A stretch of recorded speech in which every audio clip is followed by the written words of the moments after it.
Salutations! I'm going to be talking about a certain game that has been a crucial part of my life. Some people love Super Mario 64, others love Pokemon Red, and some even love to play the Leave the Message on Scene game. But if you were to ask me what my favorite video game of all time is, I'd give you the only correct answer to that question.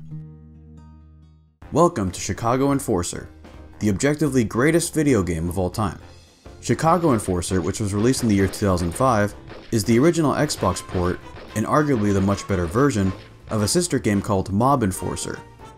The main menu has everything a good FPS needs to succeed. You can name your character to whatever you want, and you can even stylize your crosshair. I went for a hot pink, because that's what real cake eaters wear.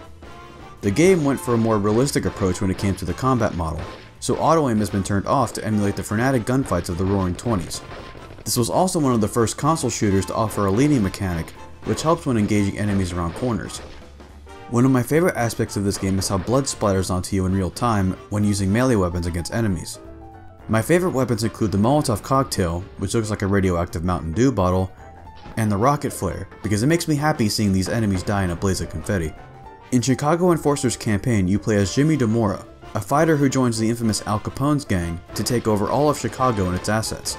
As you progress through each stage, it's possible to find hidden valuables in areas off the beaten path. This adds a plethora of depth to Chicago Enforcer's campaign levels as it forces the player to see as much of the city as possible.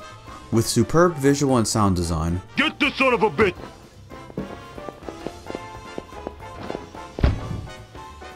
Convincing AI difficulty, and challenging boss battles,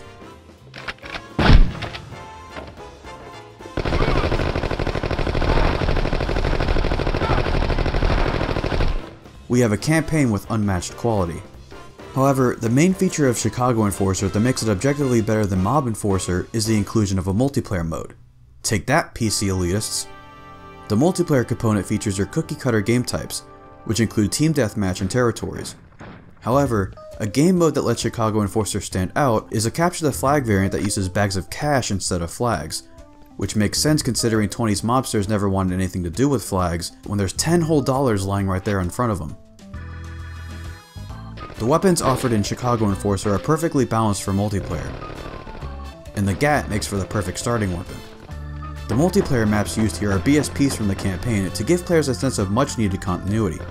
In fact, Chicago Enforcer's campaign-style multiplayer maps inspired Bungie to use this exact same technique for Halo Reach's multiplayer maps, which also took map geometry from the campaign, and it worked wonders thanks to Chicago Enforcer's influence. Overall, Chicago Enforcer is an excellent example of a first-person shooter done right on console.